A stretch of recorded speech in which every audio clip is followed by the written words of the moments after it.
we would start, instead, we did Owl Moon yesterday, or actually we did Owl Moon Monday, and then we read the poem about owling yesterday, and really our inferring, I think, was more about things that the author wasn't telling us in the text, right? Well, today we are going to switch. Instead of reading fiction, we are going to read an article, a nonfiction piece about a subject that you may have some schema about, okay? Because remember, part of inferring we've been talking about is putting a dose of your background knowledge or your schema with the what? Text. With the text, okay? You have to put them together. It takes both of them, and it's like a little math equation. When I put them together and add them up, I can get a really good inference. And so today we're going to do a nonfiction piece. When you have a lot of background knowledge about something, it helps you make inferences. So I love Titanic. I know y'all I saw a couple of you get the article and say, ooh, Titanic. Titanic just makes us kind of interested and curious. That's right. And I love Titanic. When I was in high school, that's how old I am. That's when the movie came out, and I went to see it at the movies because I liked it so much. And so I know a lot about the Titanic because I remember like wanting to read about it when the movie came out and see if the movie was real. And so I checked out books from the library because we didn't have the internet like you guys have now. I had to go to the library and get books. And I read a lot about it to see what was true and then what the movie people made up. So I have a lot of schema about the Titanic. Now, who's read a book about the Titanic or watched the movie? Look how many hands. You've been to a museum, okay? So hang on a second. Listen. If you already have some schema, which means what? Background knowledge about Titanic, I want you to, don't tell me, turn and talk and tell somebody else what you know already about the Titanic. Don't even look, turn your clipboard face down. Don't look at your clipboard. Talk about what you already have in your brain. Go, I'll give you 2 seconds to do it.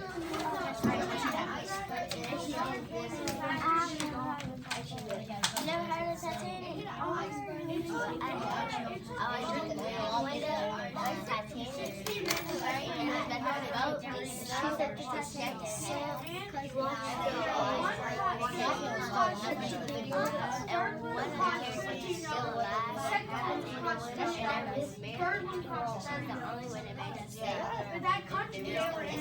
Okay, class, you class. Yes. Thank you. All right, I heard the word iceberg. I heard the word class. Very nice. I heard a lot of people died. I heard something about it. Somebody said something about being the biggest ship of its time. Okay, y'all know a lot about the Titanic. You have a lot of schema. We also know that this was something that we call a tragedy. What's a tragedy? Who knows? Tragedy. Who knows? Who knows what tragedy means? Grayson, what's a tragedy?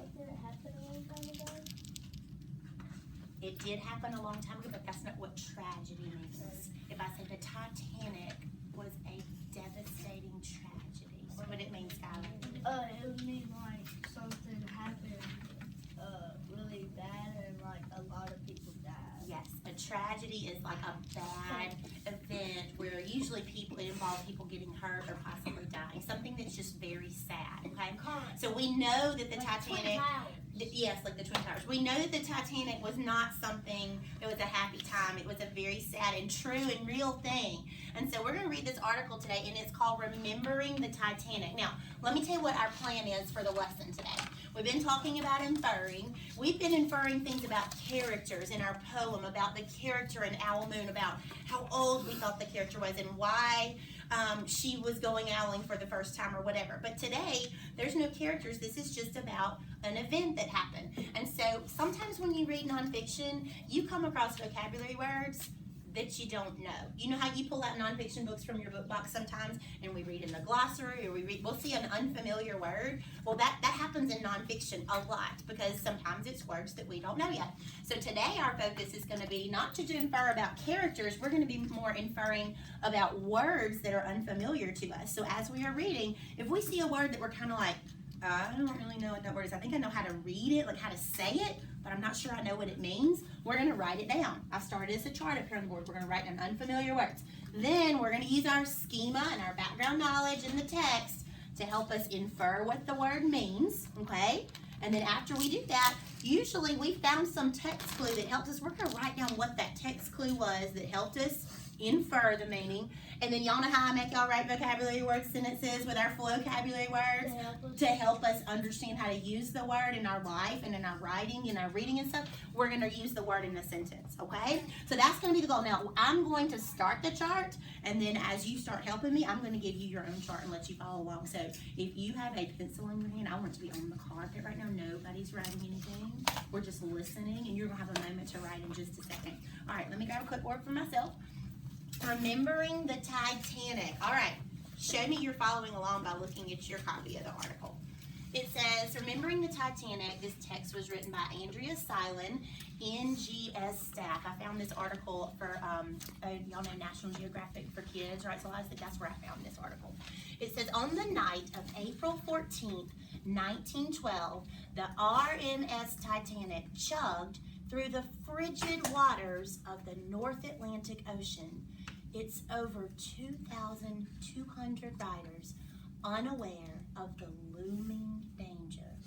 Now, when I read just that first paragraph, that little bitty part, I saw two words that were kind of new to me. I knew how to say them, but I didn't necessarily know how to Pronounce them. what they meant. Okay, I could pronounce them. I think I pronounced them right, but I'm not sure what they meant. So I'm going to circle them, and I want you to do the same. When I was reading, and I got to the end right here, I saw frigid. Thinking that's how I say it, but I need to think about what that means. So circle the word frigid.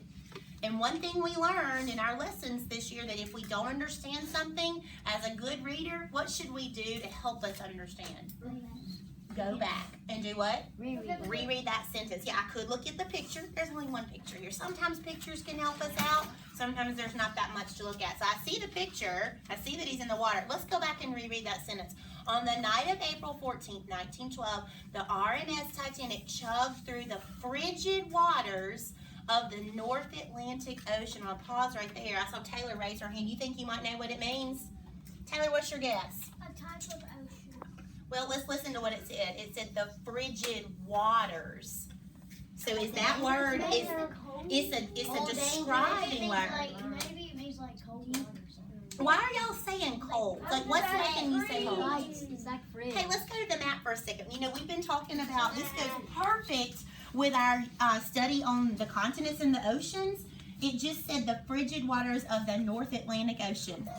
Okay, do we know where the Atlantic Ocean is? Here's us, North America. Is this the Atlantic or is this the Atlantic? This is the Atlantic. Now, if this is the Atlantic Ocean and it said North Atlantic Ocean, is it going to be towards the North Pole or towards the equator? Okay, what do you know, background knowledge, about the North Pole?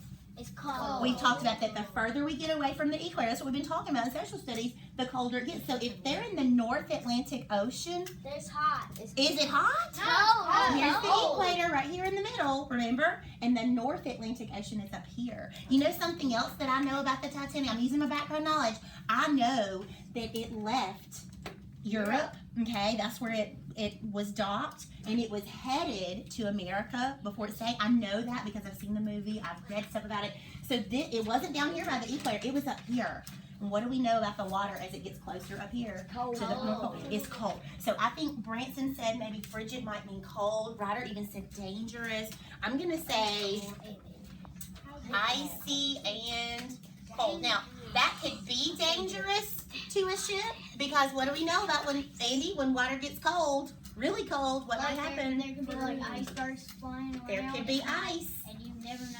You might not see it, and you might crash into it. You know what's going to happen in this story, don't you? So I'm saying that frigid must mean icy and cold, and my text clues were that I know that it was in water and in the North Atlantic Ocean. So I'm going to write that was my clue. Water and North Atlantic Ocean. Are you with me? So I'm now supposed to show that I know what that word means by using it in a sentence, okay? Let me think of something that doesn't have anything to do with Titanic to show y'all that I understand that word. Let's see. When it snowed at my house, our pond water was frigid. Does that kind of make sense? Yeah. What does that mean? What happened to the water? It was very low. Like Cold. frozen? Yeah. Okay, so that's how I use my skill of inferring to help me understand words that I don't know. I'm going to keep reading because there was another word that I didn't know. I'm going to let you go ahead and circle it. It's right under frigid. What's that word right there? Looming. Looming. Okay, let me read. Maybe be a good reader and go back and reread and see if I can figure out by inferring with the text clues, what does that word mean? It says, I'm going to start right here after I said North Atlantic Ocean. It's over 2,200 riders unaware of the looming danger. Shh, turn and talk about what you think looming might mean. I think it means like it's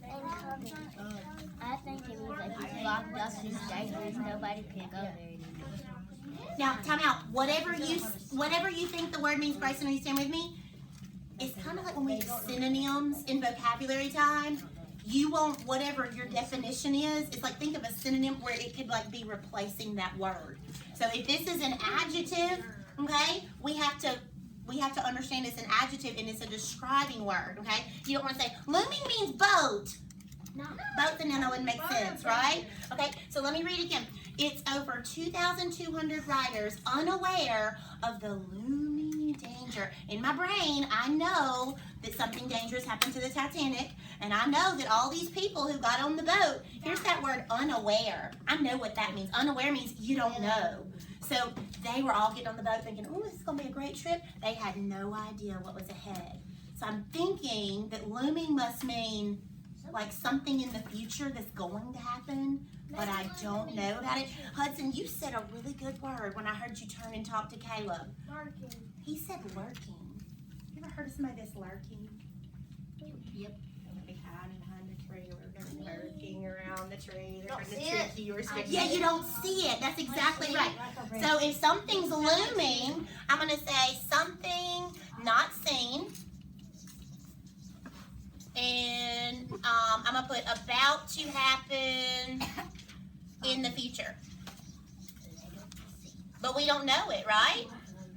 Okay, so my text clues were that the people were what? What was this word again? Unaware.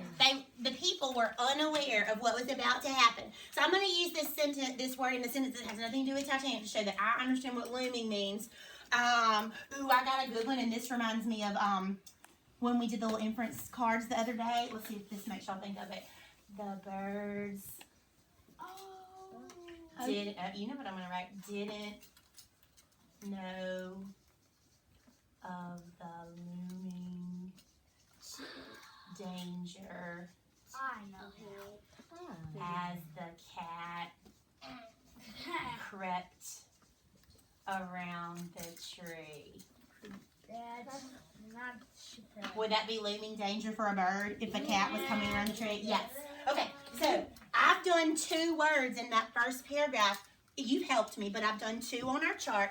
I'm going to give you the same chart right here, and I want you to start helping me on the next paragraph. So you can put this on your clipboard. You don't have to put it under the clip because you want to be able to flip back and forth between your article and between this little chart, okay?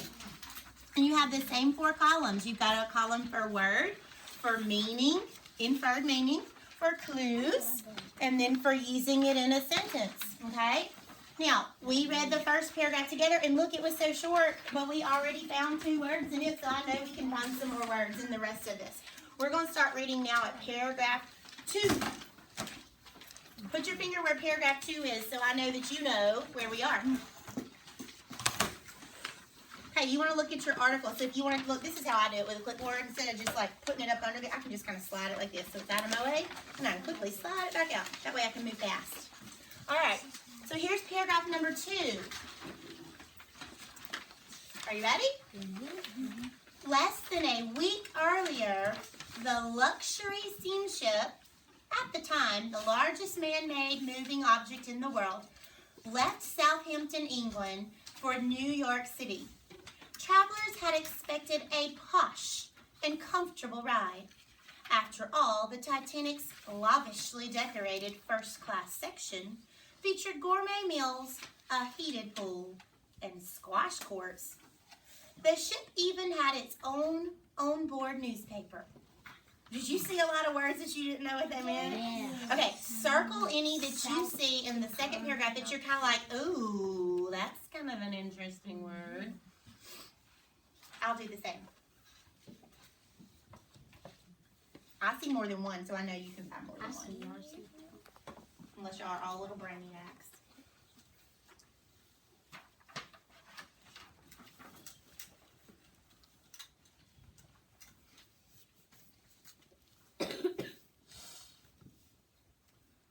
I see you circling a lot of the ones that I circled.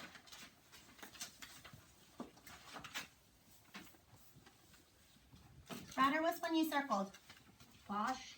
Posh. Say posh. Posh. That's kind of a fun word, isn't it? All right, let's reread that sentence. You see, I circle posh too. If you didn't see it, it's kind of right here. Okay? Let's reread that sentence. It says, travelers had expected a posh and comfortable ride. After all, the Titanic's lavishly decorated first-class section featured gourmet meals, a heated pool, and squash courts. So travelers had expected a posh and comfortable ride. Write down posh on your chart. Turn and talk to somebody about what you think it might mean. I think posh means relaxing. Hey,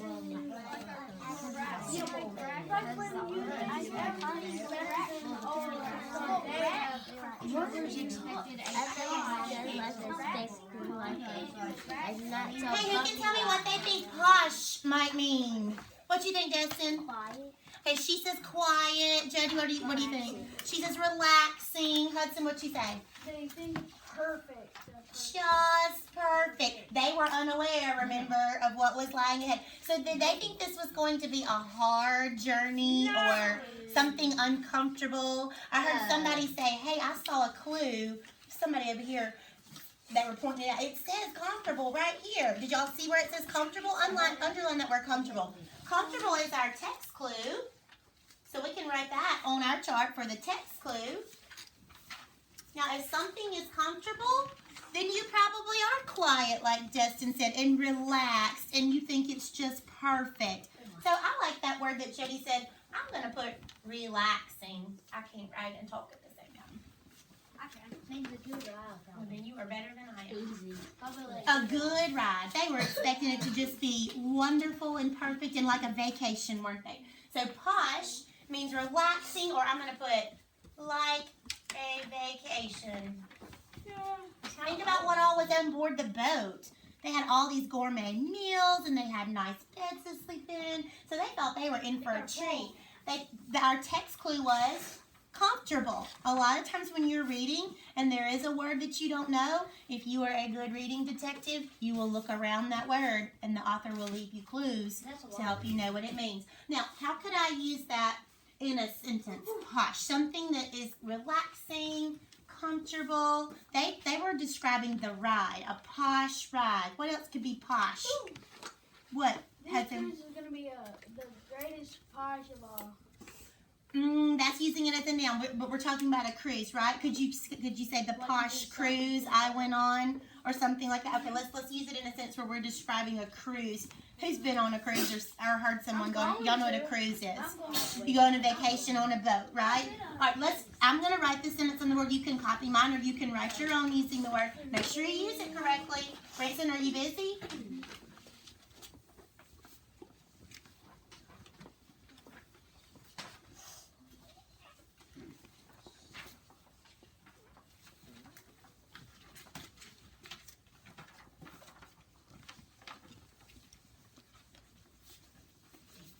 Writing, the posh cruise boat gave me much needed relaxation.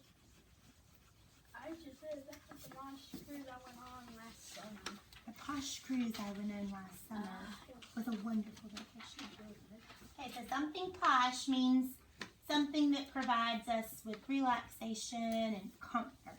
Comfort. Now, if you want to make your chart neat and you want to draw little lines, Miss Hammer's is not looking real neat, but if you want to kind of do that to separate, because we're going to do some more words, feel free to do that.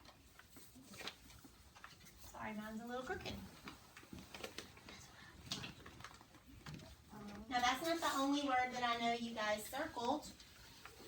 Is there another word that you circled in the second paragraph? Andy, what's something you circled?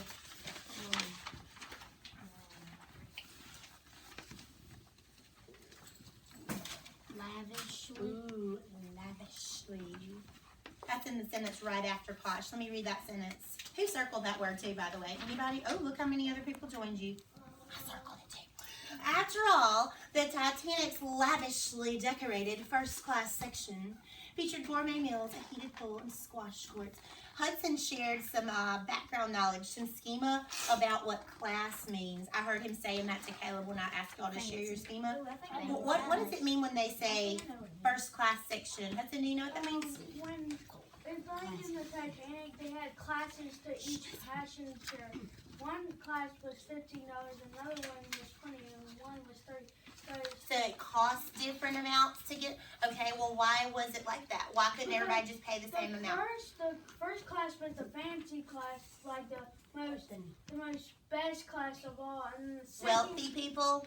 wealthy. Okay. And then the second class was the people that has enough money, but not a lot. Okay. The third one was with the poor people, the people that didn't have all the stuff.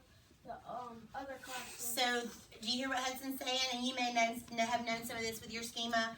There was like a fancy ticket you could buy. And if you bought a fancy ticket, you were having the fancy meals and the fancy beds and the big rooms. If you bought a middle-sized class ticket, it wasn't as nice as first class, but it was still okay. If you bought a third-class ticket, you might be sleeping in a room with like 15 people in a room, and you might have had like a sandwich, not plates like China dinner plates and ballroom dancing. I mean, it was a little bit different, okay? And so look what it just said. It said, after all, the Titanic's lavishly decorated first-class section featured gourmet meals, a heated pool, and squash courts. So talk about it's talking about how it was decorated. Turn and talk. See if you can figure out, what does lavishly mean? I'm going to add it to the chart. You talk. I think that can mean like fancy, and I think it means like everything's set perfect, how people want it to be set. Haircut like that. And that's at their own time.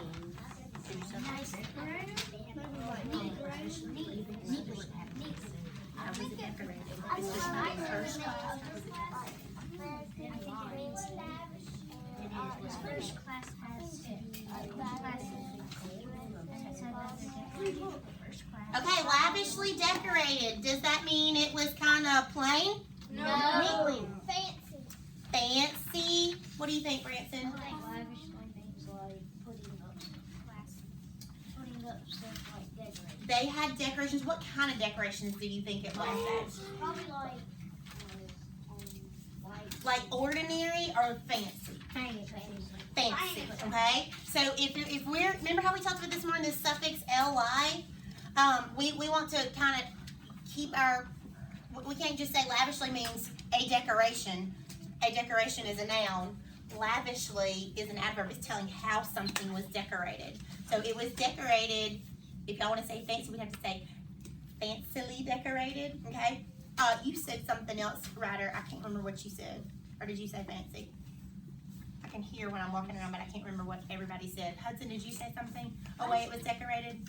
I said they did everything but at their own time. Are you talking about the way it looked? Yeah. Okay. Lavishly is something that it was expensively decorated, or fancy. I don't know if fancily is a word, but it was very fancy. I'm going to put fancy, and that's what lavish would mean, okay? And expensive.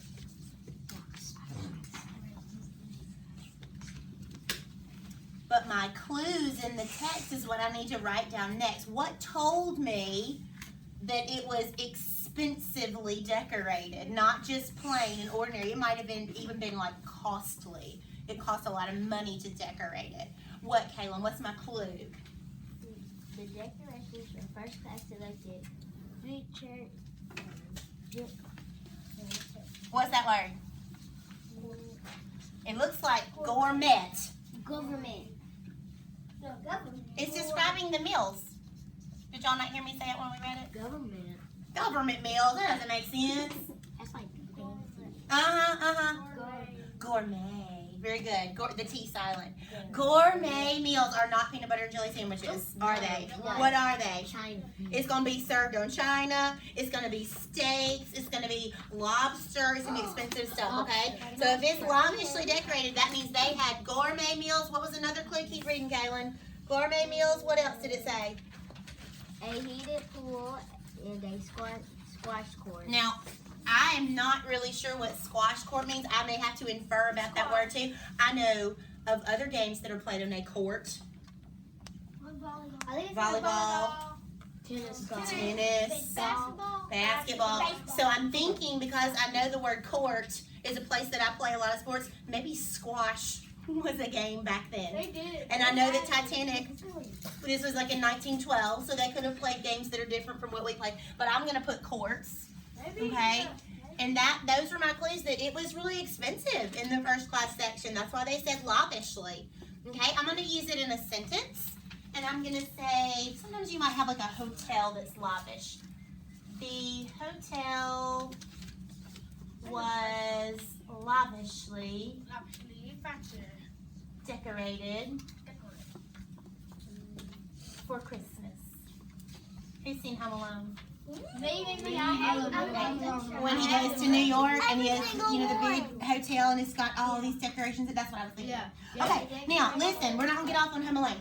You guys have added 2 things to your chart, and we've only read 2 paragraphs of this article. What we're gonna try now, I've done some by myself, then I've done some with you, and now we're gonna practice you doing it. You know how in writing, Miss Hammer said, now you get to be the job captain of your next, now you guys are gonna be the job captain of your inferring, okay? You've got the same article, and you've got the same little chart that I've got, and so I'm going to send you, and I'm giving you permission to go work with a partner, or 2 or 3 in a group, or say, you know what, I just would rather do it by myself. I don't care. I'm only going to give you about 5 or 6 minutes, because you should be able to do this quickly now. And look how short this article is. It's got 2 paragraphs left. We've done half of it.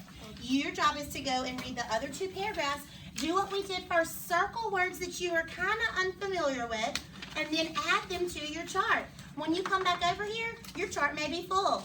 Okay, Caleb, you're writing real small, so you've got a lot of room to add some stuff to your chart. If you've written a little bit too big, what can you do with your chart? Move it over on the back and just add your words, okay? And when we come back to the carpet in just a few minutes, I'm going to say, come back to the carpet. I want us to add some more. I'm going to have to create some room on our chart so we can add some more up here, okay? Do you know what to do? Give me a thumbs up if you know. Okay, go.